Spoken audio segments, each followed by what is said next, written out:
Hey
everyone, today we are taking a look at the Mini Tremolo from Mr. Black.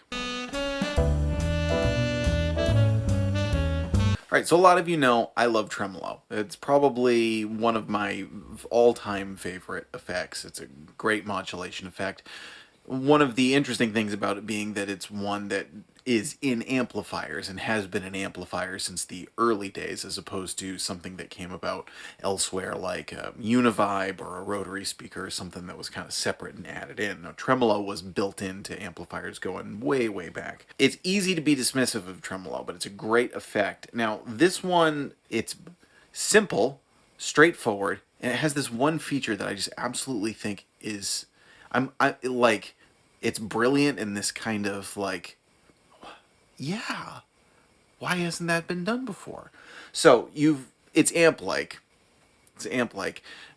It's vintage style tremolo like you would find on old amplifiers.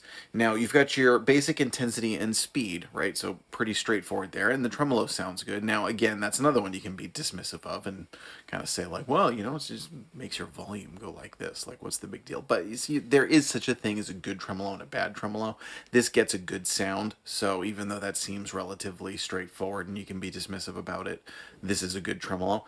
What I absolutely love is this middle knob for harmonics, where you go from your standard tremolo to blending in that harmonic sound, that almost phaser-ish like kind of throbbing sound that brings it as much into the territory of phaser or univibe or something like that, as opposed to just the waviness in the volume.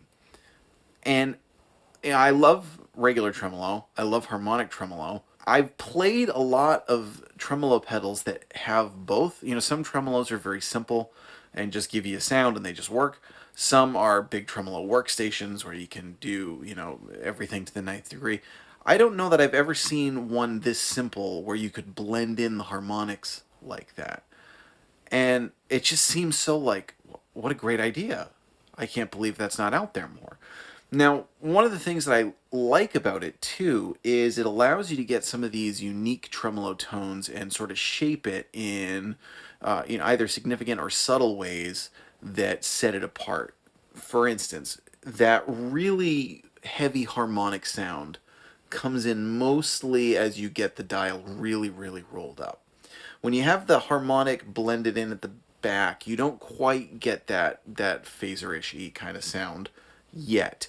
But what it does is something that's kind of interesting. Is it smooths out? I almost want to say it softens the tremolo effect, particularly with the intensity up. Now, with the intensity up on a lot of classic tremolos, it gets a very percussive effect. It's like the tremolo gets heavier and more intense, but it can also have this percussive effect. Now, you can like that or dislike that, whatever, it doesn't particularly. But what's interesting about this is you can have the intensity up, and if you start blending in the harmonics, it sort of softens that percussiveness. So you can have a heavier tremolo without having that percussive effect. Again, just another way you can tailor the sound very, very simply. Quality wise, it's great. These are made in the US out in Portland, Oregon. It's true bypass. It works off of your basic 9-volt negative tip. I did my best to kind of show the knobs. The one thing would be here that you can't, it is a little hard to see the knobs. You just might be smart to get a little bit of whiteout. There's this, is whiteout even a thing anymore? Do the young kids watching this even know what I'm talking about when I say that? Anyway, trying my best to show you exactly where these are set, but again, it's also the nice thing is it's very simple, very straightforward, and just a load of ways that with 3 basic knobs you can dial this in. So I am playing it today into the Fender Bassman. You've just heard it with a Gibson ES345. Now I'm going to play it with a Gibson Firebird and add a little bit of dirt and show you how it handles a more overdriven sound, which is really cool, particularly with a harmonic sound. You start to get into some of those kind of like 60s tones, and really it integrates well with an overdriven sound. So now we're going to switch over and play it overdriven so you can hear kind of a bunch of sounds associated with that. Let us know in the comments, have you ever played something like that where you can just blending in the harmonics? It just seems, like I said, it seems so smart. I can't believe I haven't seen it before. Again, I've seen a lot of fancy tremolos with all kinds of this feature and that feature, but I don't know that I've ever seen one like this where it's just like, oh yeah, just do that. Really? We can do that? Anyway, let us know in the comments. I do want to say thank you to Mr. Black for sending this over. This is a sponsored review. I'm really excited to get this on my board and start integrating it with some other pedals and really just do a lot with this fantastic little thing. Let us know what you think in the comments. I'm Jack Fossett. Stick around for some more tones. Please remember to like, share, and subscribe, and we'll see you next time.